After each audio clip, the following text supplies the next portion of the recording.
Bom dia, uma boa tarde para todos. Vamos começar então esse momento, essa tarde, vamos fazer dela uma coisa produtiva. E hoje estou aqui, para quem não me conhece, eu sou Frederica Cassis, sou psicóloga e trabalho há muito tempo já no Centro de Hemofilia do Hospital das Clínicas. Para que esse momento de hoje, esse encontro, né, esse vídeo, e para quem está dedicado? Bom, como diz o convite, é um vídeo que vai tentar meio que manusear, desmistificar esse baralho ainda mais para vocês. E para quem está dedicado? Está dedicado, olha, como eu trabalho numa equipe multidisciplinar, eu vou dedicar esses 15 minutos para todos vocês, pai, mãe, profissional do Centro de Hemofilia como hematologista, enfermeiro, fisioterapeuta, todos nós estamos nessa juntos. E esse jogo, que ao mesmo tempo é uma ferramenta educativa, vai ser assim, meio que explicada parte por parte, tá? Então vamos lá, vamos começar. Essa é a caixinha que vocês vão receber ou já receberam. Essa caixinha, ela vem com um manual explicativo. É muito importante que vocês possam ler um pouco as coisas que estão escritas aqui na introdução. Por quê? Vamos lá supor que diz aqui que é um jogo, que são vários jogos que você pode usar manuseando esses baralhos, certo? Aqui, ó, os baralhos, 31 pares. Vamos supor que vocês estão fazendo um jogo de memória. São 31 pares, então assim, requer muito tempo. Isso eu queria dizer para vocês. Aqui explica como fazer isso direitinho, mas na prática, o que eu fui percebendo é que se às vezes a gente está na sala com uma criança, né, trabalhando com ela, e a gente não tem todo o tempo do mundo, o que a gente pode fazer? Podemos jogar o jogo de memória, mas como? Uma maneira de fazer é você deixar as cartas e você fala para a criança, olha, as cartas são numeradas, tudo isso, já está tudo explicado. Mas você pode falar para ela, olha, aqui vou, por exemplo, mostrar todas as cartas. E você deixa ela escolher as cartas que a atraem, as cartas que ela mais gosta para participar do jogo de memória. Então, por exemplo, ela vai escolher o sangue, ou ela vai escolher essa do dodói, né, do machucado interno. Você deixa ela escolher. Então, 5, 6 pares, dá tempo para a gente jogar juntos, fazer toda aquela brincadeira, esse suspense, quem vai ganhar do outro, mas também você otimiza teu tempo. Uma coisa importante também é saber que essas cartas vieram com 31 pares, né? Mas você pode escolher tirar uma carta e deixá-la como mico. Então tem também o jogo do mico, deixando esta, por exemplo, que é um mico, né? Tem medo do tratamento. Mas se você deixar essa solta, na hora de jogar, você também pode usar essa carta solta no jogo de memória também como mico, no sentido que se alguém pegar essa carta, ele ou dá um par para o outro, né, para o adversário, ou passa de jogar 2 vezes. Então essa é uma parte prática do jogo de memória e do mico. Jogos você pode improvisar do jeito que você quiser, porque, por exemplo, para um hematologista que está querendo atrair atenção, por exemplo, para um tema, né, como por exemplo, machucados, com uma carta só, você já pode abrir e falar para a criança, o que você vê aqui? Aí ele vai começar a falar das coisas, e aí você amplifica, e vira uma coisa gostosa. Outra coisa também que dá para fazer, uma carta dessa dá para ampliar, fazer um xerox, deixar ele branco e preto e colorir. Então, esse trabalho que eu fiz, na verdade, que vem vindo já há muitos anos, e é isso que é interessante falar, que antes do Inemoação, né, que foi cedido e que foi apoiado pela Octafarma, que me possibilitou fazer isso em larga escala e produzir e distribuir no Brasil inteiro, antes existia o Hemoação. O Hemoação, na verdade, não trazia todos os temas que eu consegui fazer aqui. Depois de 10 anos eu percebi que precisava atualizar, revisionar e incorporar novas informações. Uma das novas informações que eu acrescentei nesse, por isso que chama Inemoação, é o IN de inibidores. Então esse é um capítulo à parte que eu vou ir explicando daqui a pouco para vocês um pouco mais. Mas também tinha outras cartas que eu tinha esquecido de colocar no primeiro projeto. Como, por exemplo, vou falar já para vocês e mostrar, porque vale a pena, a carta 25 da fisioterapia. Essa carta é extremamente importante, inclusive para o fisioterapeuta, e quando a gente está conversando hoje em dia de todas as atividades que a gente pode fazer devido à profilaxia. O fisioterapeuta trabalha na equipe e ele é o mais adequado para poder, por exemplo, preparar um jovem para algum tipo de esporte. Não é fazer por fazer, estou tomando profilaxia, então tá bom. Não, é uma introdução de mostrar a todas as outras atividades, né? Como vocês podem ver aqui. Olha as atividades que dá para fazer. O jogo, bom, isso aqui é uma atividade que a gente faz como videogame, a gente faz isso quando está de tempo livre. Dentro do videogame eu posso ser o que eu quiser, eu posso ser um lutador de boxe, eu posso ser o primeiro no futebol, coisa que na vida real de repente ainda não dá para fazer, ou nunca vai dar para fazer. A natação, todos os jogos, todas as atividades subaquáticas, nossa, tem muita coisa que você pode explorar.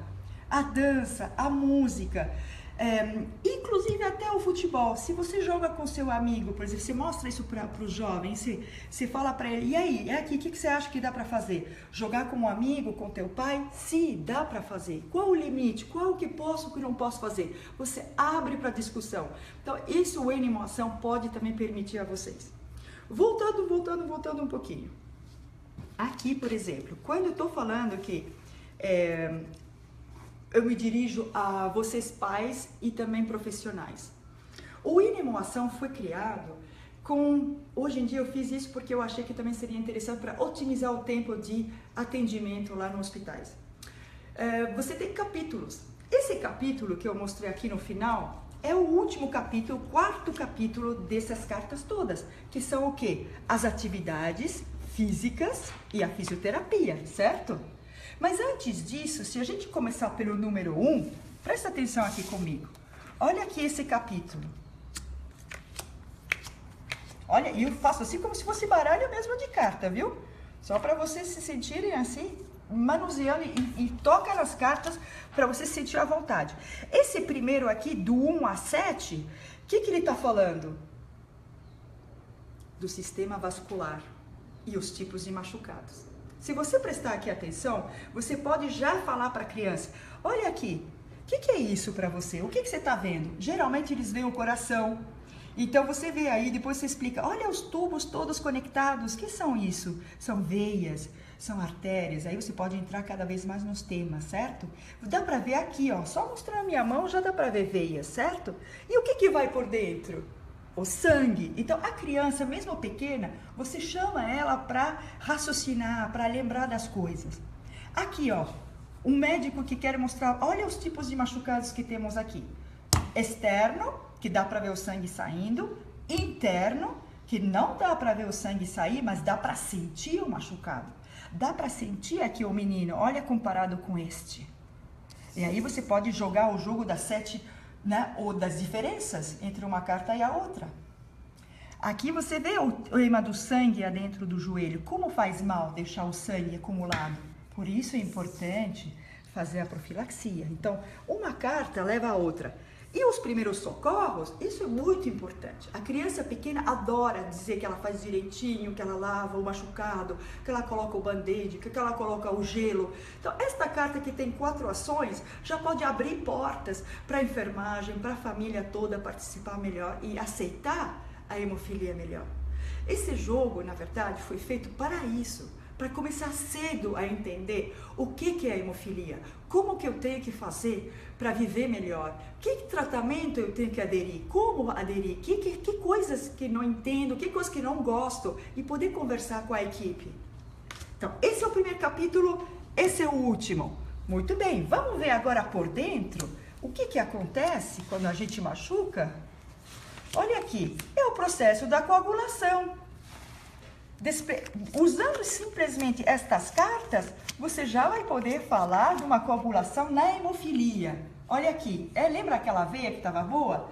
Se a gente sangra, é porque a veia furou. E isso, muitos dos hematologistas, por exemplo, assim, inclusive no meu centro, usam esta série, este capítulo, para explicar por que a gente sangra.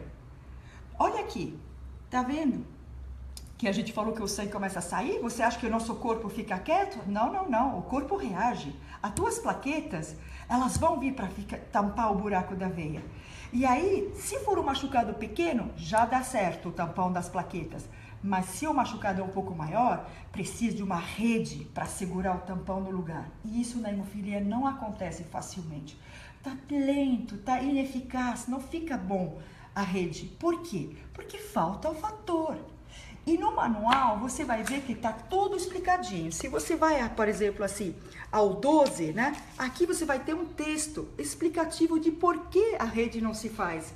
Qual a diferença entre a falta de fator 8 e a falta de fator 9, no caso da hemofilia A e B, respectivamente? Então, vale a pena vocês lerem aqui. E eu incentivo muito as crianças que estão começando a ler, com 7, 8 anos, a ler, às vezes, uma carta só por dia. Sabe assim? Bom, 2 vezes por semana, vai, não vou ser chata.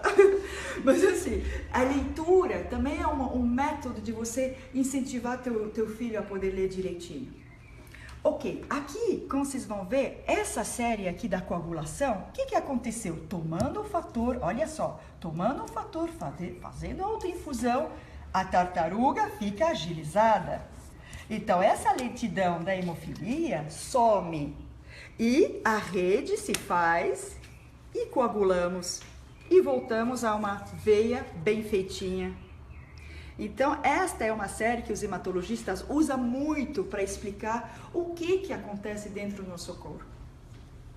Muito bem. A profilaxia, tema muito importante. O F virou muito mais enfatizado no imunoação, porque ele fala exatamente da importância da profilaxia. Muitas famílias me perguntam, eu pergunto para elas também depois, mas o que faz a profilaxia? Ela protege. Protege como? Aí a coisa fica difícil. Para muita gente não sabe explicar o que é realmente a profilaxia. Por que faz uma vez por semana? Por que faz 2 vezes ou 3? Ou um dia sim, um dia não? Essa é a questão. Aqui explica que, na verdade, tomar o fator mantém ele vivo no teu sangue. Ele mantém o fator, se você faz 3 vezes por semana, num nível alto. Por se acaso acontece um machucado, um sangramento, o fator já está lá. E aí você coagula normalmente. Isso é que a profilaxia faz.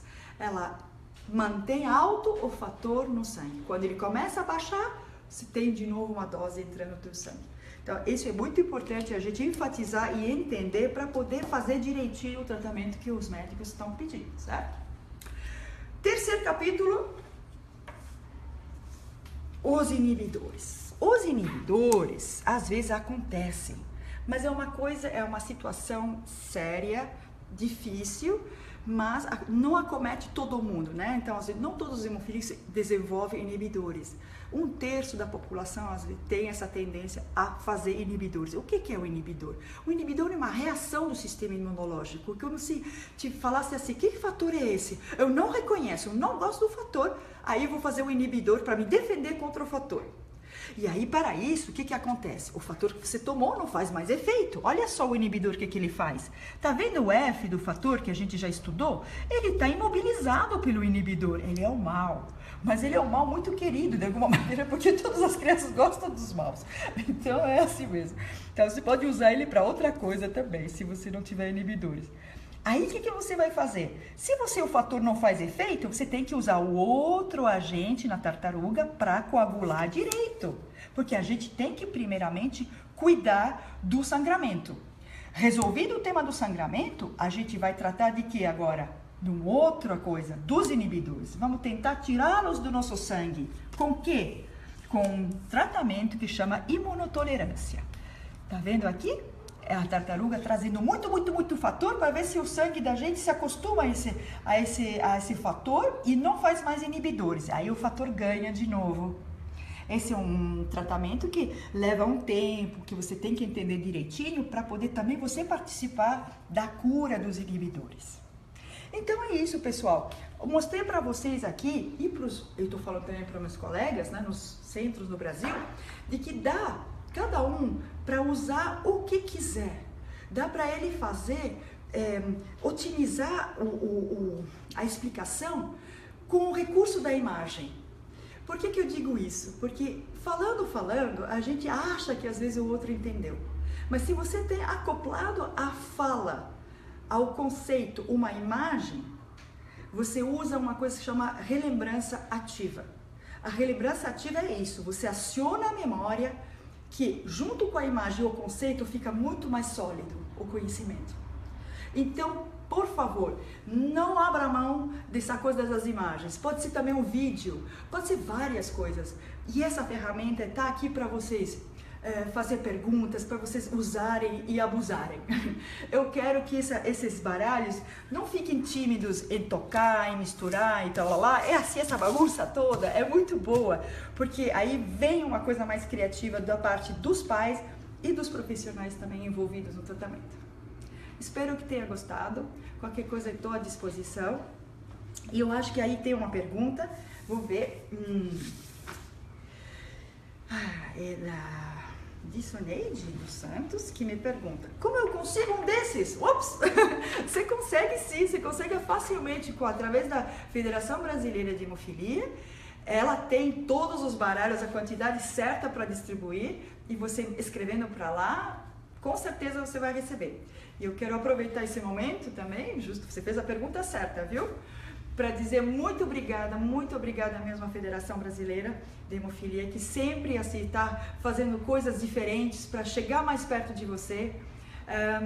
Eu estou muito orgulhosa do trabalho em equipe que a gente está fazendo com todas vocês, e sem vocês e sem suas perguntas, a gente não tem utilidade nenhuma. Um beijo para todos. E espero que, qualquer coisa eu respondo por e-mail ou, sei lá, como vocês quiserem, tá bom? Tchau, tchau!